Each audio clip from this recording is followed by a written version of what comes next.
This is 94.7 The Pulse, Monday front page. We're going to talk reunions now, and a man who is very much a friend of our show here attended one on the weekend, and it caught my eye when I saw it on social media. I thought, what a wonderful little discussion for a radio chat show, but with a bit of a difference because Bronte's story is quite unique. Bronte Price, good morning and welcome back to The Pulse. Morning, Rob Cameron. Thank you very much. It's very good. I was really caught by that, caught by the fact, well, school reunions themselves, I hear so many stories of people who have had them. I had one of sorts, but have the Geelong Technical School, to my knowledge, has never called one in my time to have. But to go back and run into people, well, fellow students, but in your case, school teachers this weekend that you haven't seen for 30, 40 years, it really could be quite confronting. How did you enjoy the experience? Thank you. So it was, the main function was Saturday night in Bordertown, and so this group of students, all of them began high school in 1977, and that was the first year that I began teaching at Bordertown High School, straight out of university, with a couple of other new kind of teachers as well. And so they wanted, because they're all turning 60, they just wanted to celebrate that as much as, you know, have a bit of a party. And so there were close to 100 people there on Saturday night, and I hadn't seen these kids, as I call them, since for 43 years. And so they were 13 when I first, 12 or 13 when I first met them, and they're now, you know, about to turn 60. And so it was interesting hearing from them as well. So there were quite a number who almost didn't attend because they were fearful of what others still thought of them, or, you know, some experiences they may have had. And I was kind of in the same group because I just thought, oh gosh, how is this going to be? Is it going to be a welcoming kind of environment? But it was overwhelmingly just a fantastic welcoming night, and, you know, a million stories got exchanged. And the thing that I found was that there was a handful, like 3 or 4 people who were just completely unrecognisable, even as, you know, as that age gap, that difference in seeing them to not seeing them had to obviously change people. But also there were some people who were exactly, you know, you could just remember them as kids, and they hadn't changed too much. And so it was this thing around the kids getting to re-know each other if they wanted to, and also the same with the teachers, but also the, you know, teachers catching up with kids they taught and seeing what they've done with their lives. It was just incredibly... So, Bronte, I was taken by the fact, and you've been very open on this show, and we've had a chats off air about it. Your circumstances really unique. You go to Bordertown as a first-time teacher. You probably leave... I'm not quite sure if you were married at that stage, but you certainly found the love of your life, so to speak, back in that period of time. So the students that saw you come in and saw you leave, 43 years later, you return as an openly gay man. And I know some of the students were aware of this, but maybe some weren't.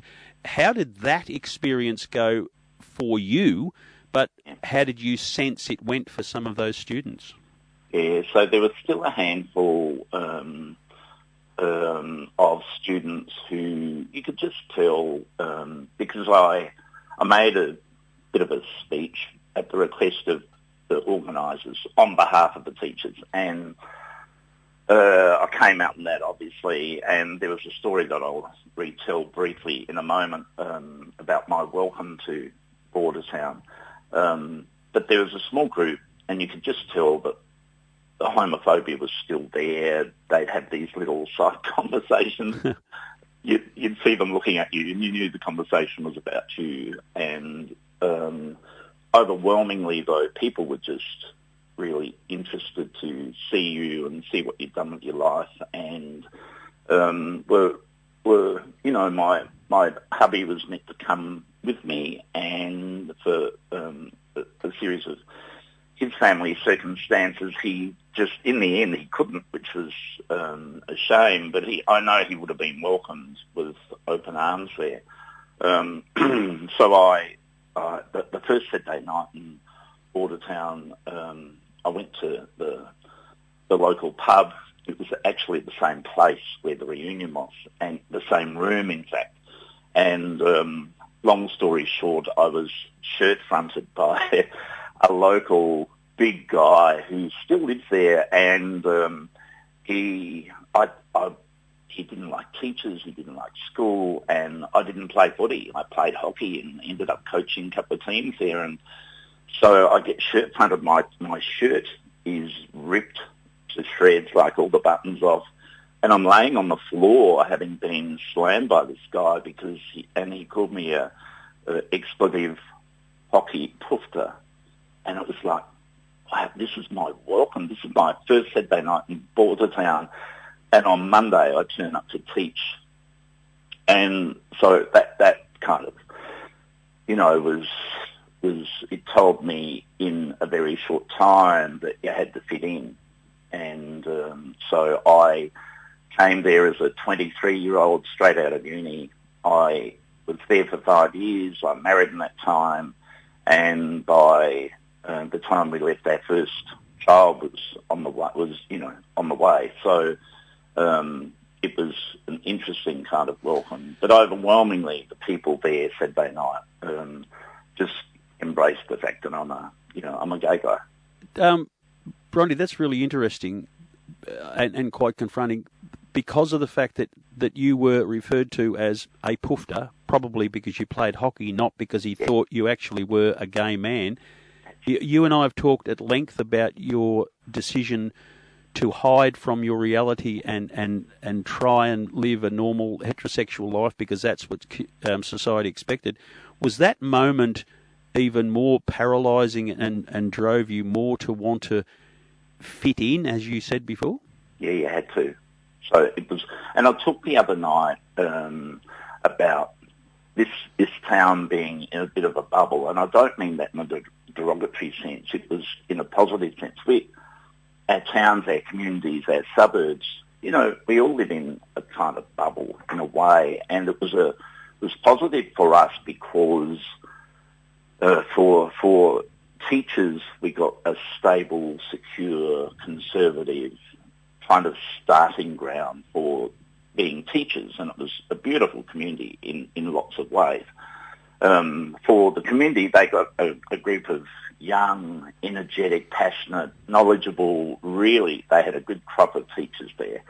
And so it was kind of symbiotic. We fed off each other in that way, but there was this little part of that it was paralysing for me. It made me be even more, if you will, straight, and to just jump back even harder and close that door tighter into the closet, because there was no real choice. It was a really I can't imagine, therefore, what would have happened if I had come out or tried to come out as a gay male teacher in Bordertown in 1977. You know what I mean? Yeah, I know exactly what you mean. Yeah.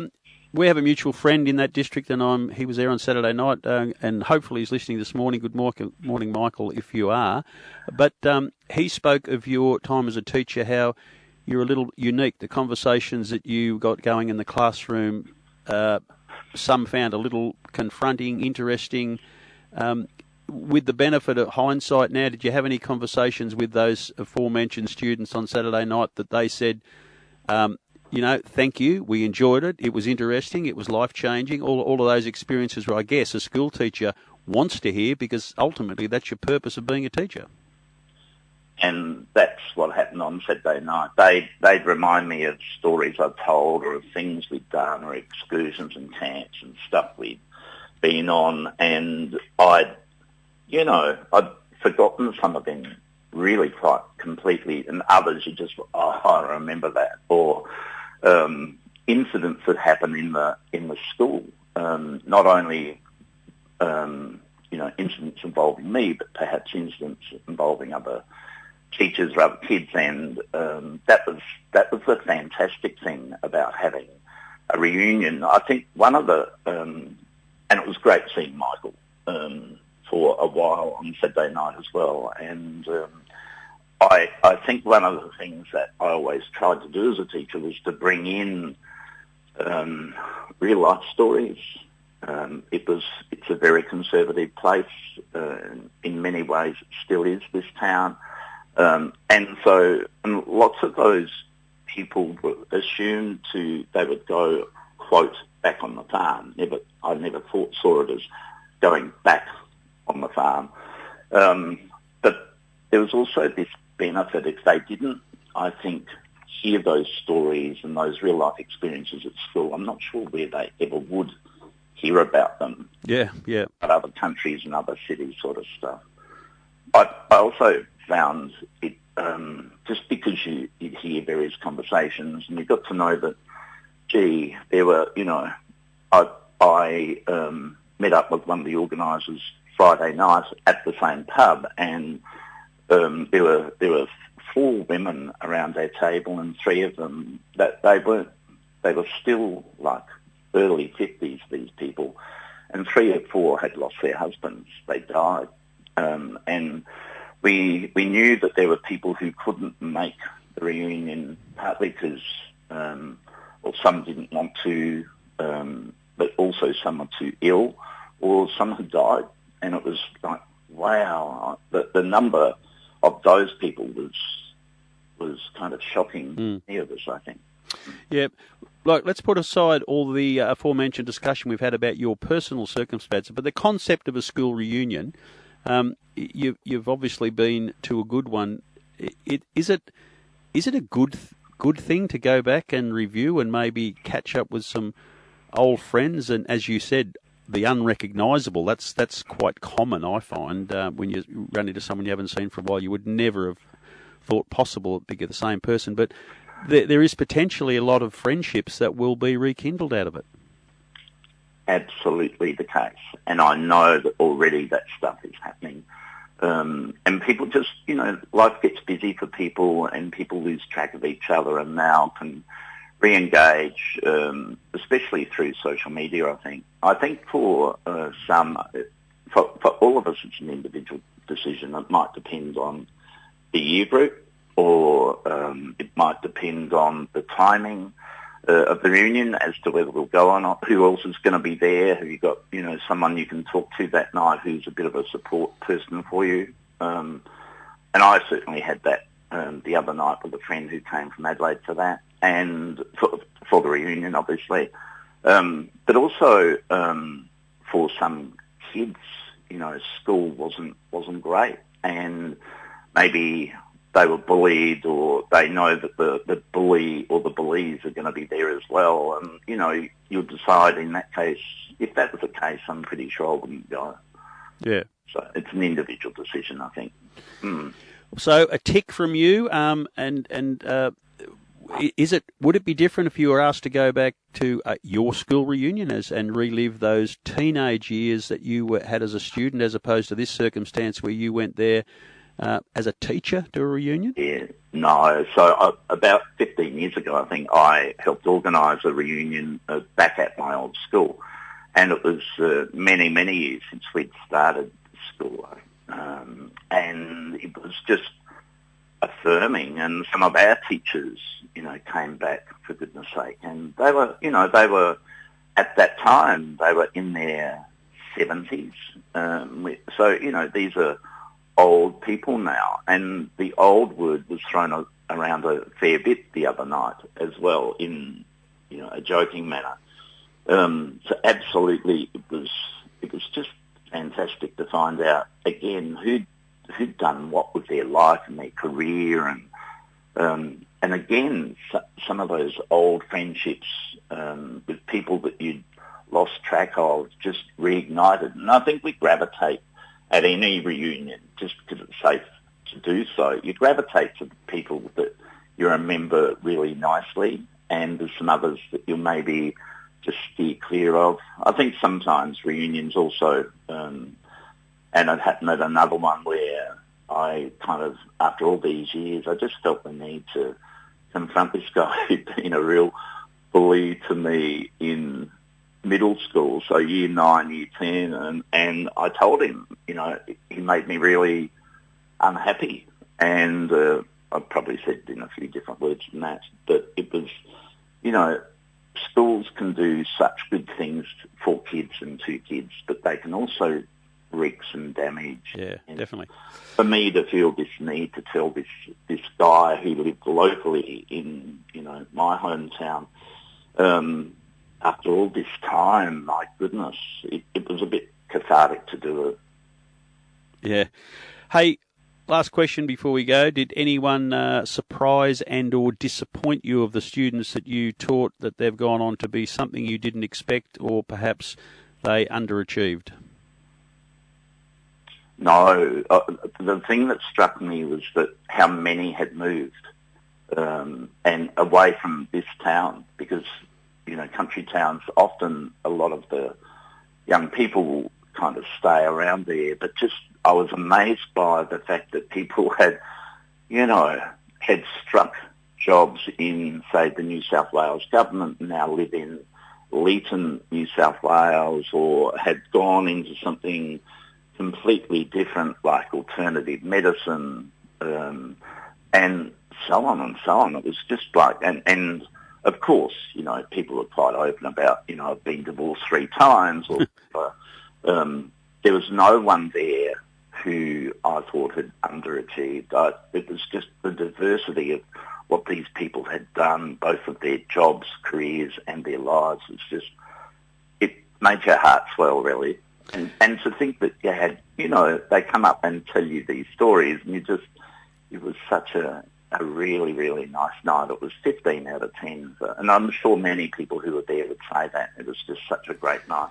Bronte, thank you so much for your time. We will have you back again shortly, because we need to keep abreast of issues that are close to your heart, and that is the ever-changing world of LGBTQIT plus circumstances in the community. Let's do that again, but on a completely novel and short-term note of school reunions and your unique circumstances. Thank you so much for your time this morning. Thanks a lot, Rob. I appreciate being asked. No worries at all. Bronte Price, that was a great story, and we're going to chat about it a little bit more before we come up to the 10 o'clock news. But this is 94.7 The Pulse.